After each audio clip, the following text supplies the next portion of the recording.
Just a quick warning, this video will contain explicit and sexual content.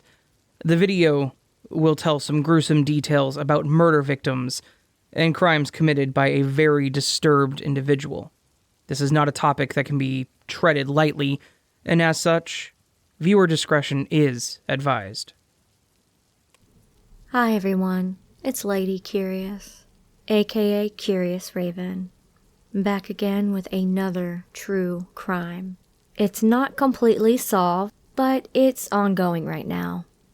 This is a case that happened in 1999, and I see that it's not really out there a lot. There's maybe like 4 or 5 true crime creators that have done the story. And there also is the podcast that has really deep dived into this case. Let's start this. JB Beasly and Tracie Hawlett were found shot to death in the trunk of JB's car in Ozark, Alabama in 1999. The case is still unsolved, but it's ongoing now, so there have been some movement. This is what happened. Also, I am reading from something, but I will throw in other little tidbits that I have read, I have listened to, I know. I like to be real with y'all. I don't want to just read from a script. I want to be personal between you and I. When I'm talking about cases, I want you to know how it makes me feel, kind of in the moment. Let's get this going. On July 31st, 1999, 17-year-old friends, JB Beasly and Tracie Hawlett, they left Dothan, Alabama. That's where they lived. It was around 10:05 p.m. They get into JB's black 1993 Mazda 929 to attend a birthday party in her honor in Headland, just a few miles north. But unfortunately, the girls never made it.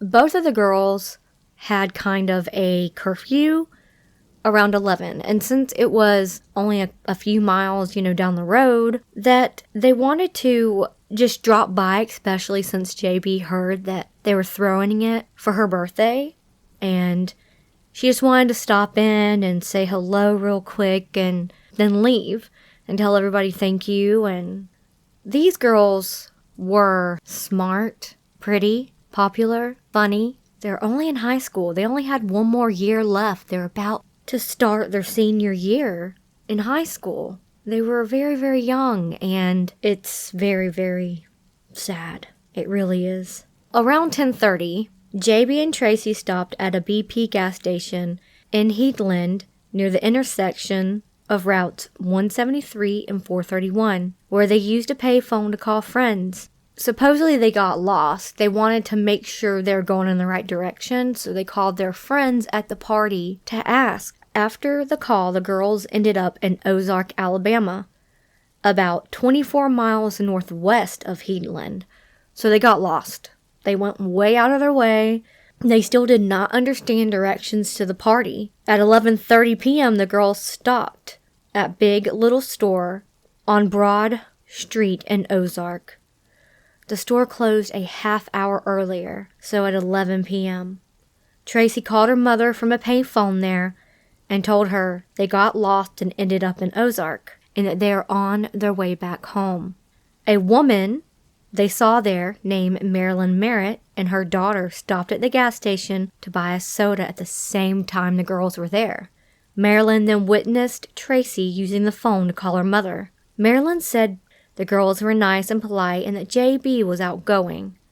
Nothing seemed amiss. When the girls pulled out of the parking lot, they turned right as directed. However, JB Beasly and Tracie Hawlett never made it home. Okay, when I researched this case, there was this TV show or YouTube show like Psychics and Mediums where they actually showed them telling the camera things that they did not know about the murder. And in this show, they said that when JB and Tracie were at the Big Little convenience store, that in their mind's eye, they could see a black truck sitting kind of in the dark behind Tracie and them, so the person inside could see them pull up, park, and use the phone. And they said it was a man inside. The windows were blackened, like tinted windows, and he was just waiting like a lion with a Giselle. It's disgusting. They were trying to help figure out what other people didn't know before the discovery of the girls the next day. One medium said that he actually took the police chief over to where the girls were at, because how they found their car was on the side of a dirt-roaded area, but they were pulled over onto the shoulder on Herring Avenue in Ozark. When they noticed, it was around 8 a.m. the next morning, August 1st, 1999, and at the same time, Tracie's mother reported her missing. Police found JB's car along Herring Avenue in Ozark. The car was muddy. The driver's side window was partially down, and the doors were locked. Despite filling the gas tank the day before, the tank was almost empty. There are no signs of a forced entry into the vehicle. JB's driver's license was on the dash, and both girls' purses were still inside of the car, along with some money. So robbery was ruled out as a motive. The only known missing item was JB's keychain, which held her car keys and other keys. The keychain had white blocks with black letters that spelled out "hard to get," but the keychain was never found. A palm print was recovered from the trunk lid, but a match has never been made. 6 hours later, police finally realized they could open the trunk of the car with an interior latch without needing the trunk key or locksmith. When police opened the trunk, the bodies of the two girls were inside. Both had been shot to death. Tracie in the temple, JB in the right cheek. A 9mm shell casing laid precisely on Tracie's leg. The girls were fully clothed. Tracie's jeans had briars on them, and she had scratches on her arm. JB was noticeably dirty. The girls' pants were wet up to the knees, suggesting they had been shot, and their shoes were also very, very muddy. So this is just things that I found online. I'm not saying it's true or it's like hearsay or whatever, but he actually took the police chief over to the other location where this happened. And it was kind of in between a barn and a little bit down the hill was a creek. And he could see the girls falling into the creek, and that's why their shoes and their pants were all muddy and wet.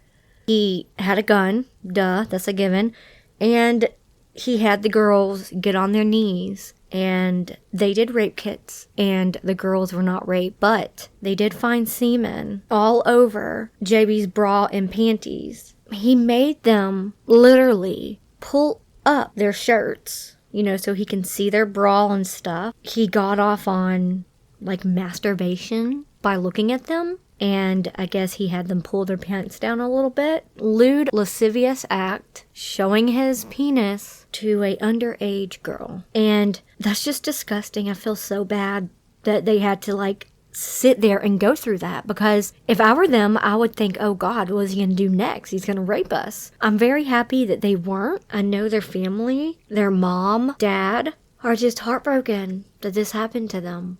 The autopsy showed that the girls had no alcohol or drugs in their bodies. Some evidence in the trunk led police to believe the girls were shot in the trunk. However, they are still unsure exactly where the murders actually occurred, on Herring Avenue or somewhere else.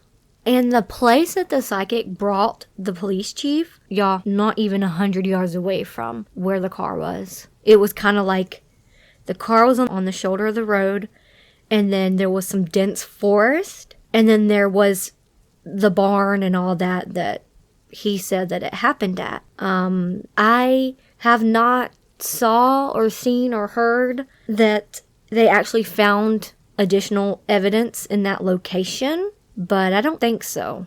More than 50 state and county investigators worked the case in a city, which is 45 officers on its force. An FBI suspect profiler was brought in, but the profile revealed nothing dramatic. The killer, most likely, was a young male who could be described as a loner. On the night of July 31st, 1999, at the same time Tracie Hawlett called her mother from the payphone at Big Little Store, Johnny William Barentine, 28, told his wife he was going out to buy milk for their 2-year-old son. Barentine did not return home until 1 a.m. His wife said that when he came home, he was visibly upset. She asked him what happened, and he said his car had been hit by a black truck with Dothan tags near Herring Avenue. Days later, Barentine confided to others that he had information about the murders of JB Beasly and Tracie Hawlett. A friend encouraged him to tell authorities and collect the reward. On September 1st, 1999, Barentine walked into the Ozark Police Department where he was interviewed for 4 hours. In that time, he told 6 different stories to police and at times even placed himself at the crime scene.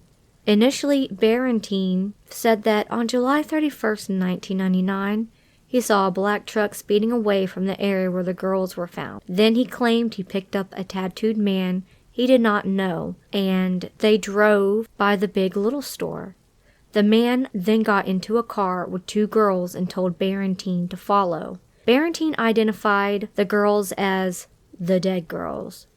The group ended up on Herring Avenue where the man and the girls got out of the car. One girl ran. Both girls were combative.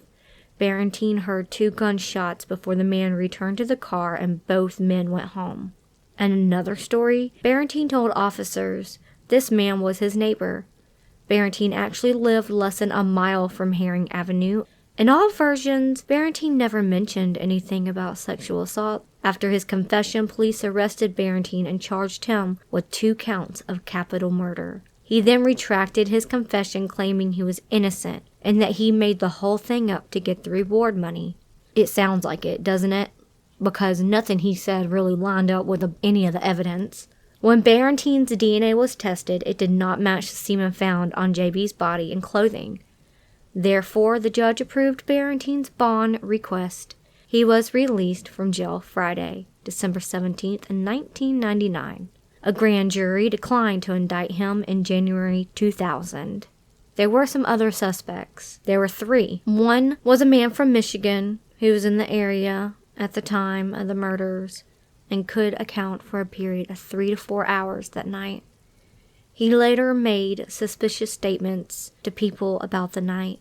Law enforcement officials traveled to Michigan to interview him and had his DNA tested. Not a match. Big Little Store surveillance video recorded a small white pickup at the time the girls were there. The video does not show the driver or anyone else getting out of the truck. It also never clearly shows the driver's face. Police released a photo of the truck to the media a month into the investigation, but no one came forward. The truck and the driver were never found. The 3rd suspect was a man from Mississippi who was visiting relatives in Ozark on the night of the murders and left town 2 days later. The man was extradited from Jones County, where he had been arrested there on an outstanding warrant for possession of drug paraphernalia issued in Ozark. In March 2000, authorities compared his DNA samples to those found on JB. They did not match. In March 2000, a woman called police and said she heard screams and 2 gunshots near Highway 123 South, just inside the city limits. On the night of July 31st, 1999, she did not come forward earlier because she did not want to get involved. The area was searched with metal detectors. A 9mm bullet, the same type used to kill the girls, was found, but the brand name of the bullet did not match the brand of bullet shell casings found. Furthermore, the unspent bullet had no markings that would help with forensic comparisons to other evidence in the case. Another item was found at the possible crime scene on Highway 23 and was tested. Soil samples were also taken from the possible murder site and compared to dirt taken from the clothing of JB Beasly and Tracie Hawlett. It is unclear what the other item was or what came from that testing. So they had no solid leads. They had nothing to point them to who it could be. In 1999, the DNA and even just forensic testing was not as amazing as it is today. There are some rumors about this case. They are not proven. They are just what someone came forward and said. There's no validity to them, but this happened in 2015. Rena Crum, a sworn Ozark auxiliary police officer, came forward and accused an Ozark police officer of murdering JB Beasly and Tracie Hawlett. She also claimed that the numerous law enforcement officials had knowledge of the murderer's identity and covered it up by getting rid of evidence and making threats. She claimed one cop in particular, Butch Whittington, messaged her on Facebook and told her to keep her fucking mouth shut. She also named 2 other cops, Rex Tipton and Eddie Henderson. Rena went as far as to say that Police Chief Tony Spivey also knew the killer's identity and helped cover it up as well. Rena alleged that on the night of July 31st, 1999, this police officer pulled over JB Beasly and demanded to know the whereabouts of some cassette tape that contained recorded conversations that could have incriminated top Ozark police officials and others in cocaine distribution and profits. According to an article, this was on the internet too. I tried to find the article. Actually, I didn't find it, but this kind of tells us what was in it. An article written by John P. Carroll, a journalist. The retired officer believes the 2 girls intended to use these tapes in a court case that was scheduled for the coming Monday, August 2nd, 1999, less than 48 hours after they were murdered. The tapes were to be entered as evidence. Carroll also states in this article that Rena was severely beaten with a baseball bat after she came forward. Out of fear, she refuses to name who almost killed her, despite Rena's allegations and the fact that she named certain police officers about their involvement in the murders. She refused to name the officer who supposedly murdered the girls or how JB acquired these tapes. However, it is an understanding of this author that JB was present when the conversations took place and she secretly recorded them. The law enforcement officers Rena has accused have denied any involvement in the murders of JB Beasly and Tracie Hawlett. On January 29, 2016, Keith Cawthon, Rex Tipton, Tony Spivey, Eddie Henderson, and Gary Butch Whittington, all Ozark, Alabama officials, filed a lawsuit against Rena Crum, John B. Carroll, and Dean Matthews for libel, slander, and defamation of character. John B. Carroll owned HenryCountyReport.com at the time and wrote a few articles on Rena's allegations. Interestingly, since 2016, the website is now a legal online magazine. In May 2016, Rena Crum was arrested for harassment communications. Despite an investigation over the years into the murders, no one has ever been arrested and the case remains unsolved. Ozark Police Chief Tony Spivey worked the case until his retirement in 2015. I also heard another rumor that it's because JB was supposedly in a secret relationship with one of the police officers. To be honest, I don't see a 17-year-old girl. These are my opinions. I don't see a 17-year-old girl doing all that. They got better things to be doing instead of trying to blackmail a police officer. It sounds ludicrous. Also, how would they know? How would the police officer know exactly where the girls were? That makes no sense. It's 1999. It's not like they got a tracker on her car. To me, that rules out that. I don't think that the police had anything to do with it. They were trying their best to get someone in there to help them, like the FBI, and they're doing everything that they could to try to figure this out. Because until this day, this case has just still rattles, and it just shook up those quiet towns in Alabama. My other thoughts, I do believe it was a man that was hiding and waiting, and the girls didn't see him, and he used that to his advantage. place at the wrong time kind of deal. They just had so much life to live, and someone took that away from them because they wanted to do lewd and lascivious acts to them, and that's not worth their lives. There's no reason why he had to shoot them. So that's what I believe, that they're at the wrong place at the wrong time, and some little lurker was lurking and followed them. And I believe the way the psychic said was this truck got in front of the girls as they were driving, like further down the road, and then pulled across the road and made them stop. And he acted like he needed help. And so she rolled down the window, about 4 inches to see what was going on, JB did. And then the guy stuck a gun in their face, and then their hands were tied, They couldn't do nothing. They had to listen to what he wanted and said. And then he got into their car and had them drive them over to the barn. He put them in the trunk, shot them, drove the car back. And it makes so much sense. But no one really knows what happened. No one knows. Only those girls do. And unfortunately, they're not here to tell their story. And sick man. So this is the newest news. It came out in 2020. They actually found a DNA match to the semen that was on JB's clothes. But it was a DNA match through, how people put their DNA to 23andMe, to Ancestry.com. Well, it states on the fine line that your DNA can be used. Goes into a database, and there are labs that actually run those DNA samples through old cold cases to see if it hits on one of the DNA matches.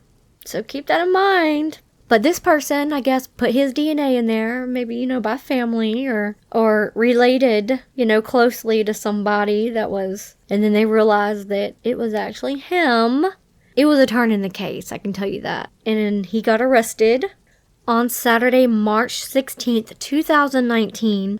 Police arrested 45-year-old Cooley McCraney of Dothan and formerly of Ozark, Alabama, in connection with the 1999 slaying of JB Beasly and Tracie Hawlett. Information gathered indicates DNA collected at the crime scene was uploaded to a database where anyone can share their data from consumer DNA testing companies such as 23andMe and Ancestry.com to search for relatives who have submitted their DNA. The DNA data revealed matches equivalent to relatives of the crime scene DNA. Other information allow law enforcement to close in on a single person. Now, he's in jail, and he was he's a reverend, a very supposedly godly man. His wife is just beside herself that, no, my husband could never do this, and he pleads that he is innocent. But DNA does not lie. I mean, why else would his DNA semen be on her clothes if he didn't do it? But he still pleads he's not guilty. He did have a trial set for 2021, but due to COVID, they had to keep pushing it back. So the newest update is that supposedly this year, 2022, he's supposed to have a trial and be tried with the murders. So I can keep you updated when that does happen and what the outcome is, if he is actually found guilty or not. I think he will be. I mean, the evidence is crazy. He lived in Ozark at the time. His DNA was on JB Beasley's clothes. That was a long time ago. He's 45 years old now. He's old. He was young back then and wanted to live out his fantasies or something. It's really sad, y'all. That's mainly all I have about this case. And it's just very, very sad that these girls were on their way back home and then this happens. They told their mom, I'm on my way, and then they never came home. I'm glad now that we do have cell phones. It's easier to call people, and I'm glad there's advanced technology today to help solve crimes, even cold cases or mysteries. I'm from Alabama. I do know where Dothan is, but I've never heard of Ozark, Alabama. That was new to me. I did not hear about this even I think I was about 11 or 12 when this happened to JB and Tracie, but I didn't hear about it. Not that I remember. It's a quiet town. Stuff like that doesn't happen there that often. So it was huge news, even for Alabama, especially back then. Alright, I don't know how to end this video, but that's all I got for this case today. I hope that this brings more light to this case, and not to forget about JB and Tracie.